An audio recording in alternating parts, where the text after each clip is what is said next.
इस साल तो आपकी फसल ने दिल खुश कर दिया।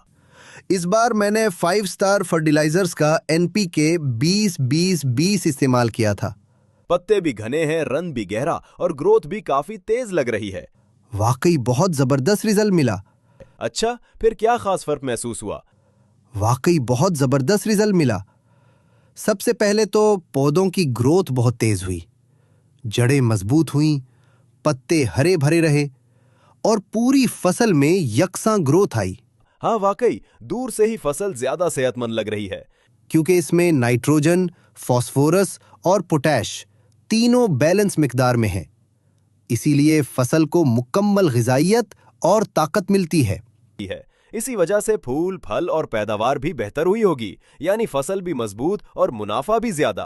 क्वालिटी बेहतर हुई और मंडी में अच्छी कीमत भी मिली। इसीलिए अब हर सीजन में 5 स्टार फर्टिलाइजर्स का एनपीके 20-20-20 ही इस्तेमाल करता हूं।